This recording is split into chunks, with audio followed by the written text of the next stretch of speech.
Jeder in Deutschland spürt bereits den immer enger werdenden Griff des Bankensystems. Strengere Kontoprüfungen, erzwungene Digitalisierung, verschwindende Geldautomaten, geschlossene Filialen und eine endlose Liste an Einschränkungen beim Umgang mit Bargeld. Aber wie weit können diese Beschränkungen noch gehen? Ich bin Rabbi Rabea und jede Woche zeige ich Ihnen mit echten Daten, offiziellen Vorschriften und wahren Geschichten, was sich an den Märkten verändert, wie diese Veränderungen Ihren Alltag betreffen und wie Sie entweder davon profitieren oder sich dagegen schützen können.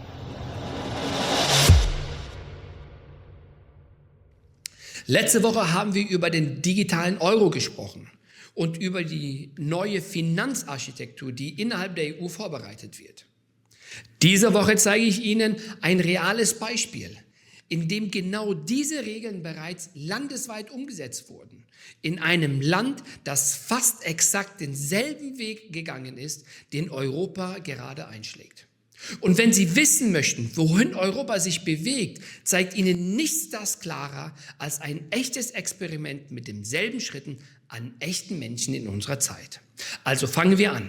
Die Veränderung begann schleichend zwischen 2018 und 2022, als die vietnamesische Regierung begann, die Bevölkerung in eine moderne digitale Wirtschaft zu drängen.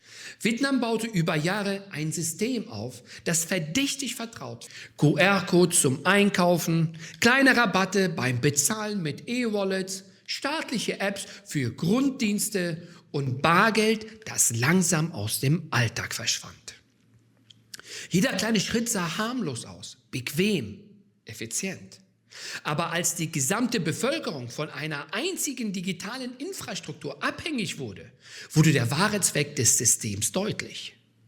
Wenn Bargeld verschwindet, hört digital auf, ein Werkzeug zu sein und wird zur einzigen Tür zwischen Ihnen und Ihrem Geld. Sobald das Fundament gelegt war, beschleunigte Vietnam.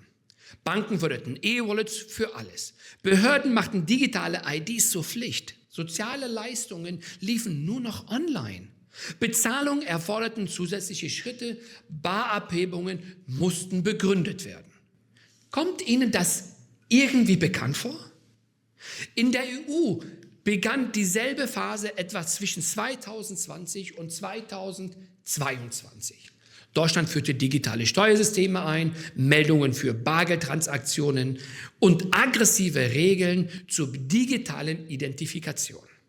Europa folgte mit demselben Muster. 11.000 Geldautomaten verschwunden in Deutschland. Renten nur noch über Bankkonten, Bargeld über 1.000 € gilt als Risiko. Diese Parallelen sind kein Zufall, sie sind das Fundament. Und dann kam der Wendepunkt. Als das ganze Land auf ein digitales System angewiesen war, verwandelte eine kleine Regeländerung sich in eine nationale Krise. Vietnam führte Pflicht-ID-Updates ein, biometrische Verifizierungen, Arbeitgeberprüfungen, Einkommensnachweise und neue Geldwäschefilter, die jede Transaktion scannen. Jedes dieser Elemente existiert bereits heute in der EU. Sie sind nur noch nicht vollständig aktiv. Wir spüren sie in Deutschland schon jetzt. Kontosperrungen, Nachfragen, Verzögerungen und Warnungen wegen ungewöhnlicher Aktivitäten. Dann kam der Schock. Millionen Vietnamesen wachten auf, öffnen ihre Bank-Apps und merken, sie sind ausgesperrt von ihrem eigenen Geld. Arbeiter, Studenten, Ladenbesitzer, Familien, alle nicht wegen eines Gerichtsverfahrens, nicht wegen einer Untersuchung, nicht wegen eines Verbrechens, sondern weil der Algorithmus fand, eine abweichende Adresse, veraltete Arbeitgeberdaten, einen fehlenden biometrischen Nachweis. Familien konnten keine Miete zahlen, Studenten kein Essen kaufen, Unternehmen keine Gehälter überweisen. Die Menschen sahen ihr Geld, konnten es aber nicht berühren. Das ist die reinste Form digitaler Kontrolle. Deutschland ist bereits auf diesem Weg.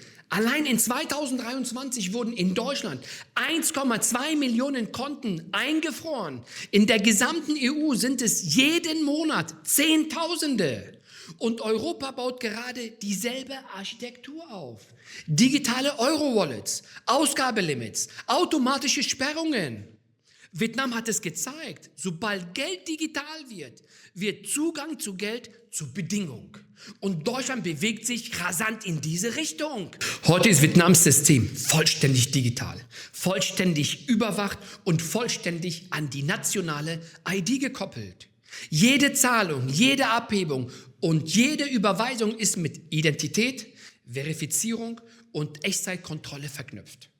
Tausende Konten bleiben gesperrt. Viele gehören älteren oder ländlichen Menschen, die ihre digitale Verifizierung nicht abschließen können oder deren Daten nicht mit der zentralen Datenbank übereinstimmen. EU-Regulierer bauen genau dasselbe System, nur noch zentralisierter, noch mächtiger und mit weit mehr Befugnissen. Wenn man Vietnams Zeitplan auf Europa überträgt, zeigt sich ein ganz klares Muster. Europa betrifft dieselben Phasen. 2024 bis 2026, Infrastruktur wird fertiggestellt. AMLA, digitale ID, Bargeldlimits, weitere Automatenabbauten, mehr Überwachung. 2027, Einführung des digitalen Euro. Das ist die Europas Version vom Vietnams E-Wallet. 2028 bis 2030, Integration. Geld wird an Identität gekoppelt. Automatische Meldungen, programmierbare Ausgaben, algorithmische Bewertung und Massensperrungen in Krisenzeiten. Das ist ein Spiegelbild und dieses Muster wurde zuerst in Vietnam getestet. Vietnam hat den größten Realtest der Welt bereits durchgeführt. Europa folgt nun denselben Bauplan. Wenn sich ihr gesamtes Geld im EU-Bankensystem befindet, sind sie vollständig exponiert. Sie brauchen wenigstens einen Teil ihres Finanzlebens außerhalb dieser Struktur. Ein Konto außerhalb des europäischen Überwachungsnetzes. Ein Vermögenswert in einer sicheren Rechtsordnung. Eine Option, die nicht von digitaler ID oder AML-Algorithmen abhängt. Das ist kein Vermögensmanagement, das ist Selbstschutz, eine Vorsorge, damit Sie im Notfall eine Option haben. Und je früher Sie sich vorbereiten, desto mehr Freiheit behalten Sie. Wenn Sie informiert, vernetzt und einen Schritt vorausbleiben möchten, abonnieren Sie den Kanal.